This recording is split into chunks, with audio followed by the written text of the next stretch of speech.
Greetings, friends. It's Josh. And I'm Ryan. And we are here on the Dead Tired Dads podcast. And this is a podcast for gamers who don't have time to game. That's right. That's right. And so it's Halloween this week, which is crazy. Even less time to game. Yes, even less time to game. So I thought we'd start off today's episode talking about something fun. And hang on just a second. Sorry. Something on my phone. I looked at something. This is something I found very interesting. I had a Reese's peanut butter cup. The greatest candy ever made, yes? Yes. Okay. And they've actually... So there's this other candy called Take 5. That is... A very amazing candy in its own right. That has been taken over by Reese's. Yes. For whatever reason, it used to just be Take 5, and now Reese's slapped its name on it. It did. Maybe so that they could sell better. Anyway, I've always loved Take 5. Anyway, I was eating a Take 5. Wait, to clarify, original Take 5 or the new Reese's Take 5? Reese's Take 5. Okay, all right, good. And I look at the back of the packaging, and it says on there, orange is a registered trademark. The color orange. The Reese's colored orange is trademarked by Reese's. And I all right. So I looked this up. I started every time I have a Reese's now, I'm looking at the back of it, and yes, on every single Reese's, I'm not kidding. On every package, it has that orange is trademarked by Reese's. I absolutely love Reese's. They're my favorite candy, and I am going to it at the next one. You should do it. This is amazing. I'm wondering if it's on the Reese's Pieces, or Reese's Pieces. There's only one way to find out. We gotta go. We just gotta go buy every kind of Reese's. We're gonna go to Walmart right now. Yeah. Pause the podcast. Stop right now. I'm gonna pause the podcast. Wow. So orange is trademarked. The orange is trademarked. Huh. So that also got me thinking. There's a particular way that I really like to eat Take 5s. Okay, which is, I gotta hear this. It's basically you scrape off the entire top part of it and just leave the pretzel. Oh wow! So that's amazing. And so you try to leave all the nothing but the pretzel left, and it gets kind of messy, or it can get kind of messy, but it's a lot of and so it got me thinking are there other are there ways that you is there a particular candy that you eat in a particular way? Oh yeah, for sure. So what you're just describing, that's how I eat Twix. Okay. I eat the top off and then eat the cookie. So basically I'm eating just the chocolate, whole bunch of chocolate and caramel, and then I'm eating the cookie. Yeah. So for sure on that. But because we're talking about Reese's, I have a very particular way that I eat Reese's cups as well. Okay. So I always bite off as much, as little of the edge as I can. Just the outside, just the chocolate. Okay. And then in one big bite, I eat the whole inside. Okay. So nice. All the peanut butter. Nice. And then what I'm left with is essentially the shape of the letter C of the rest of the chocolate outside. Okay. Very nice. I have no reason why I do this, just how I don't know. No, I get it. I get it. So one of my favorite candies is Sour Patch Kids. Great candy also. And so if I've got a big, a big bag of Sour Patch Kids, yeah, I'll if I grab out a handful and have them on a plate or a napkin or in a bowl or whatever.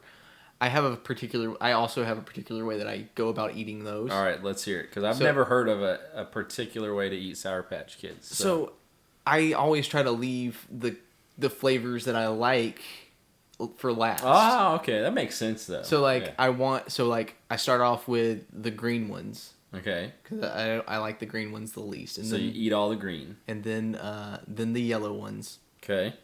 And then it's a toss-up between orange and red. All right. It's I can see that. That's one of those where it's usually I'll go with the red first, but sometimes, I'll go with the orange first. And then I leave the blue ones for last, because the blue ones are my favorites. And so, what's, you said, I guess Reese's is your favorite candy of all time. Oh, man, not even close. Not even close. Not even close. So it's funny, in general, I don't know if you know this about me or not, but in general, this is gonna get our podcast canceled. Oh boy, we made it 9 episodes, guys. We did our best. But in general, I don't like chocolate. Like as a general, Canceled. As a Canceled. general I'm rule. canceling us. If no one else does, I'm canceling us.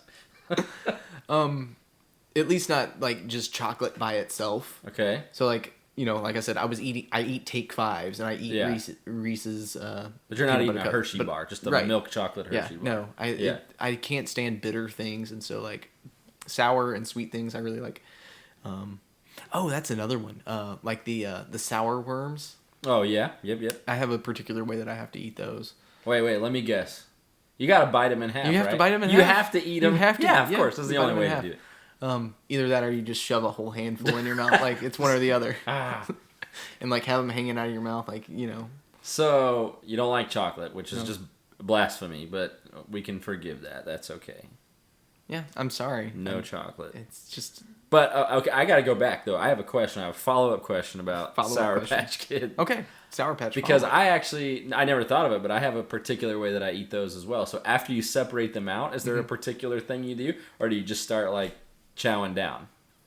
Because I have a very particular way that I eat Sour Patch Kids. Yeah, no, I guess not every single, like I don't do it like every single time, but like if I start if I'm eating them and I like happen to like bite one head off, like I'm some like creepy giant, like yeah, of course, grabbing up small children that are covered in sugary, sweet, sour goodness. How perfect for Halloween. I'll bite their heads off and. So here's my very particular way that I eat Sour Patch. I don't do anything with the color because I don't care about that. But it's interesting you say that because that's my wife with Skittles. She separates out all the colors and eats them accordingly. But what I do with Sour Patch Kids is I'll grab one and I won't chew on it. I'll suck all the sour off and then I'll chew it up. That's okay. Again, I don't know where this comes from. Yeah. No one told me to do this. It's just how I eat Sour Patch Kids. Yeah, I don't know why. It's interesting how that works. But like the way I was thinking about it as I was thinking about like this conversation, I was like, at least with the way that I eat Sour Patch Kids, it's kind of, I think of it kind of like dessert. Like you know, like my favorite stuff comes last. Yeah. You yeah, know? that totally makes sense. So like, yeah. The kind of stuff in the middle, it kind of gets you going, but then like you get your dessert at of the course. end. What you really end with what the you best. really want, yeah. you want at the end, that right? Makes total sense. So yeah, that's so things we've learned thus far. There are proper ways to eat candy. There are proper ways to eat candy. Yes. Reese's has a registered trademark on That's the color amazing orange. to me. I might go to Walmart on the way home and just look at I just have to see it. I'm telling you, it's there. That's incredible. Josh doesn't like chocolate in Blasphemy. general. And Sour Patch Kids are awesome. Sour Patch Kids are awesome. Like that's... So I always joke because I've met a lot of people that they're like either they like chocolate type desserts and candies or they like fruity or sour or sweet, but not they're like on one side or the other. So my wife is she likes Skittles, Starburst, the fruity type stuff. I am discovering that I am this rare, weird person that just likes it all. I didn't know you could be one or the other. Just I'll eat the chocolate, I'll eat the fruity, I'll eat this. I don't care. Just all the candy, please. Yeah, no, I that's great. It's good. I mean, yeah. Like I said, for me, it's just with chocolate. Like chocolate is not sweet enough. I do get that, so it makes sense to eat the Take 5 or the Reese cup or something like that. That's got multiple things. Flavors. With it. It's the flavor. I do get that. Thing, so. I mean, I like Hershey bars too, but I definitely, if I'm like going to the store to get a candy bar, I'm not buying a Hershey bar. I'm buying something with. Yeah, Twix, Butterfinger. Butterfinger's probably my second favorite. So Reese cup. So something else that we've learned. Josh will never be going to Willy Wonka's factory. Oh man. Because I will not be able to get the candy bar with the golden ticket in it because it's just not it's not me. I'm not gonna spend the money on the chocolate. Can't happen.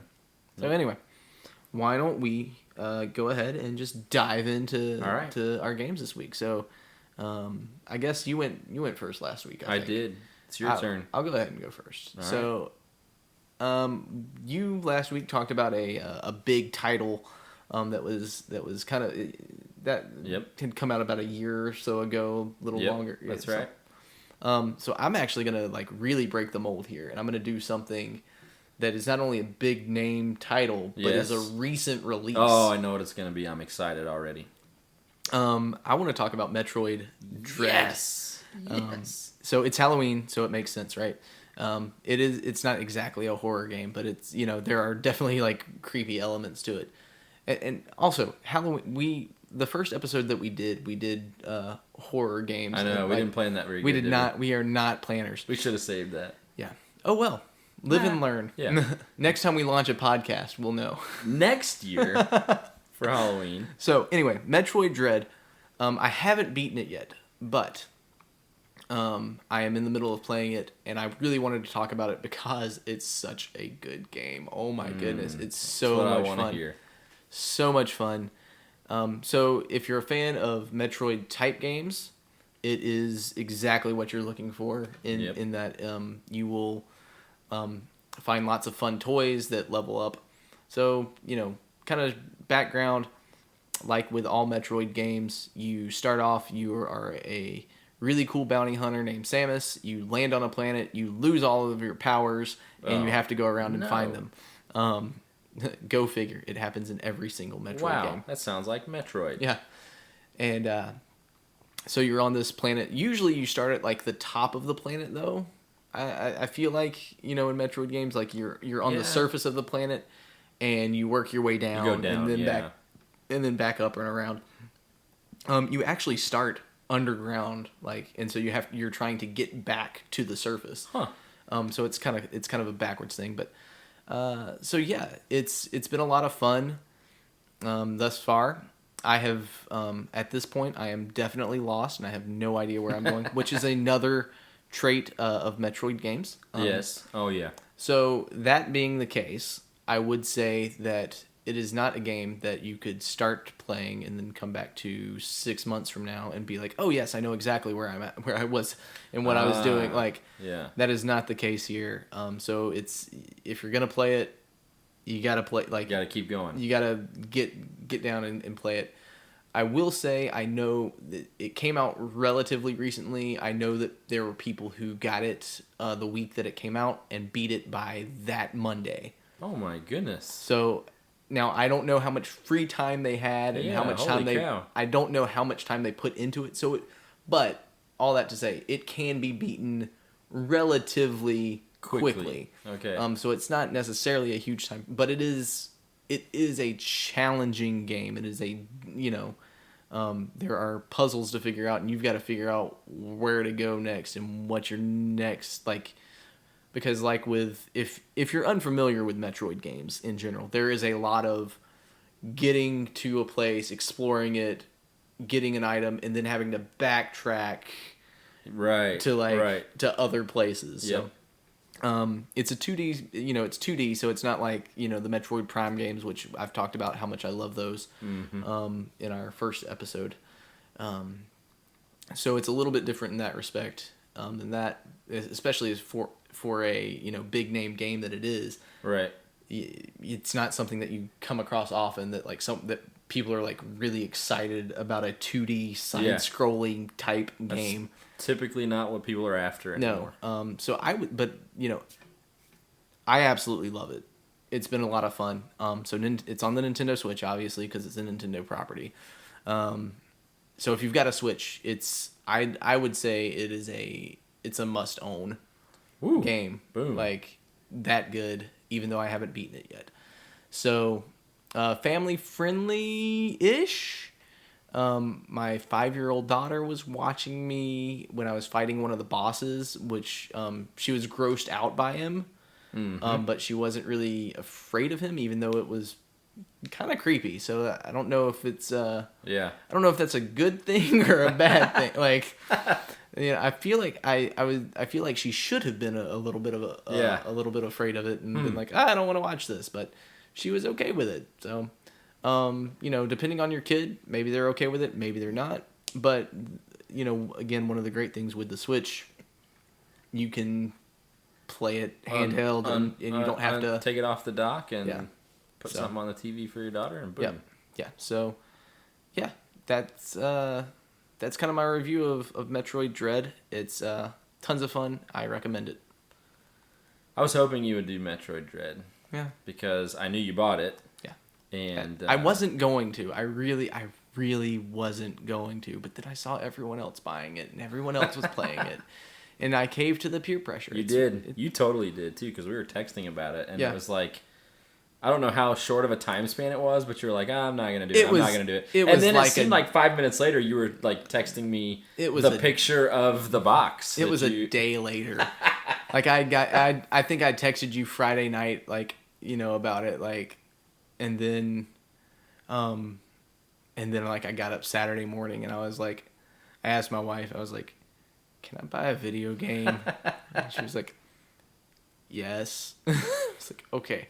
So I got up that Saturday morning and went to Walmart, and that was the one thing I went to Walmart for, was to buy a video game. And a Reese's Take 5. Yes, sure. But a funny story, I read a review of Metroid Dread, on GameStop, and I'm gonna see if I can pull it up here real quick. And so this was from 3 months ago.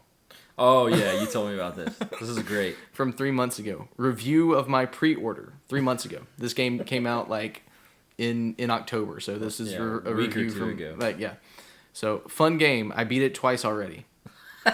I'm from the future, by the way. So it makes perfect sense. I was reading reviews on GameStop,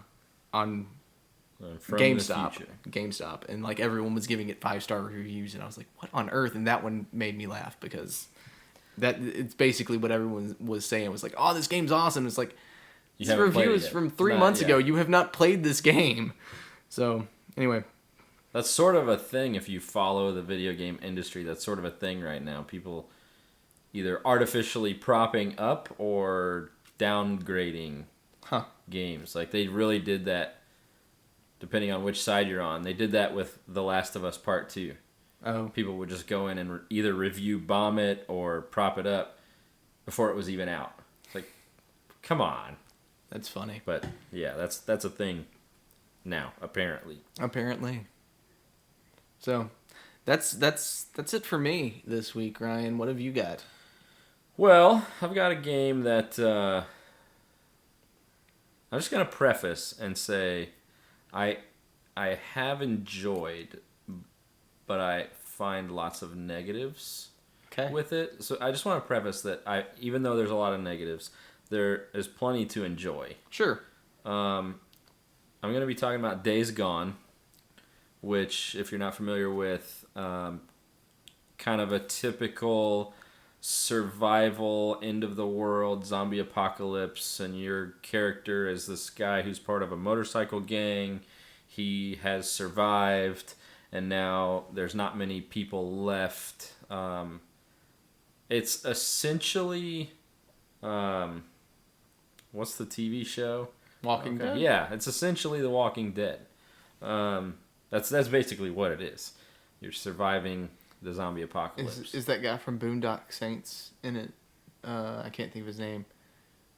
He's in Walking Dead. Oh. No, that's a different game. I know what's that one? I can't remember the name of that one, but I know who you're talking about. Death Stranding? That one. Yeah, that's the one he's in. Daryl is his name on Walking Dead. But no, he's not in this one. He's in Death Stranding. So essentially, it's a fun concept, and it's a decent story, but it's also kind of a story that's been done 1,000 times. Like, early on in the game, basically the opening sequence, something happens to his, can't remember if it's his girlfriend or his wife, but his love interest, something happens to her, and then the rest of the game is, this sort of revenge / survive the zombie apocalypse story. It is interesting. It's a fun concept, but it's just been done a bunch of times. Yeah. And then in terms of whether it's family friendly or, a game that I would recommend for busy parents, it's extremely violent and it's realistic violence. Okay. It's all other people that you're committing violence against. And it's graphic, it's gory, which, as a grown adult I can handle, but I certainly can't play that in front of my 7-year-old and 2-year-old. So it doesn't work for that. So just be aware of that while you're playing. Yeah, there's a lot of that. In fact, I remember a couple weeks back I texted you a pretty funny story about how I didn't realize, because I was playing with my 7.1 headphones on, I didn't realize, but my 7-year-old son had snuck out of bed and gotten behind the couch, and he was watching me play. And I have no idea how long he was watching me play, so I don't know what he saw. And it was not good, which, I mean, as a parent, it's kind of one of those things. It's funny, but also terrifying at the same time. Right. So, yeah. So yeah, you gotta be aware of the violence. It's a fairly long game. I looked it up on our favorite resource, howlongtobeat.com, and it said between 40 and 60 hours. So not terrible. I mean, in some ways you get your money's worth, but then, in other ways that's a long. Yeah. So if you're only having 15, 30 minutes a night sometimes, that's a long time. That's a lot of time to put in. So I am enjoying the game, but it's just I can't recommend it for the kind of people that we are typically talking about, which is busy parents. Yeah. So not a bad game. Yeah, no, definitely not a bad game. And if you feel like you can squeeze it out and make the time for it, go for it. Otherwise, probably not worth your time. Right.